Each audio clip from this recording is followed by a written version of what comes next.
देश को उनका इतिहास याद दिलाकर भारत द्वारा किया गया एहसान याद दिलाया है, उस कर्ज को याद दिलाया है जिसे आज बांग्लादेश भूल चुका है। बांग्लादेश में हिंदुओं पर अत्याचार भारत के लिए इस समय सबसे बड़ा दर्द बन चुका है। 25 नवंबर को ढाका एयरपोर्ट से चिन्मय कृष्ण दास को गिरफ्तार किया गया था। उन पर अक्टूबर के अंतिम हुई रैली के दौरान राष्ट्रीय ध्वज के अपमान करने का आरोप है।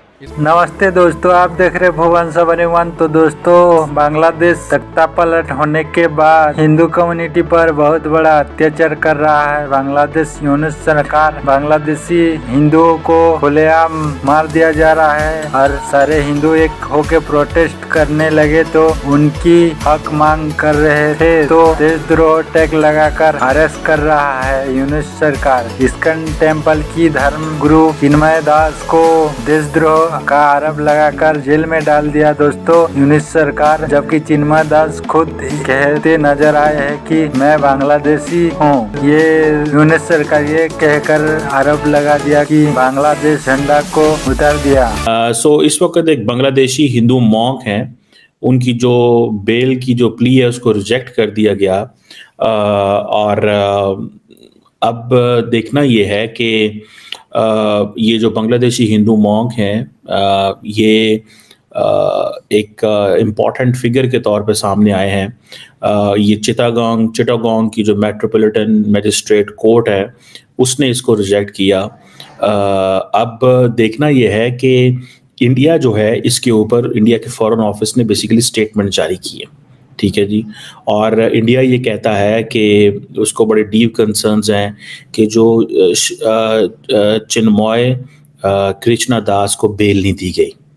और जो द क्वेश्चन इज कि इंडिया जो है इस वक्त ये कहता है कि हिंदूज पे ऑलरेडी बहुत अटैक हो रहे हैं, हिंदूज माइनॉरिटीज़ में हैं एंड एक्सट्रीमिस्ट एलिमेंट्स, यानी एक्सट्रीमिस्ट से मुराद उनका मुसलमान जो है वहाँ पे वो हमले कर रहे हैं। और इसराइल की दोस्ती फिर 57 इस्लामिक कंट्रीज पे भारी पड़े, क्योंकि मोदी साहब ने भी बांग्लादेश को वार्न किया है कि हिंदुओं के ऊपर अटैक्स जो है ना आप बंद कर दे। आज इसराइल ने भी कहा, जो कि आपको पता है बहुत बड़ी ताकत है, उसकी एजेंसीज बड़ी स्ट्रॉन्ग है। बांग्लादेश के अंदर जिस तरह से कहते हैं ना वो एक्सट्रीमिज्म जिस तरह से बढ़ रहा है, जिसको इस्लामिक टच दिया जा रहा है, तो आप उनकी ताकत देखिए और इंडिया की पावर फिर देखिए, उसके साथ इसराइल खड़ा है। यही तो मैं कह रहा हूँ कि इससे बड़ा चपाटा क्या है कि वो सिर्फ 2 कंट्रीज हैं और यहाँ 57 कंट्रीज हैं और बिल्कुल भी एक्शन नहीं लिया जा रहा इसराइल के खिलाफ।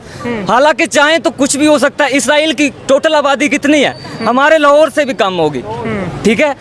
फिर भी वो बिल्कुल डटा हुआ है। अगर किसी हिंदू पर इसराइल में जुल्म हुआ है तो आज उन्होंने आवाज उठाई है, वो एकदम यकता है बिल्कुल। वो कहते हैं अगर जुल्म होगा तो हम भी साथ खड़े हैं, लेकिन हमें इतनी शर्म नहीं आ रही, इन 57 कंट्रीज को शर्म नहीं आ रही है।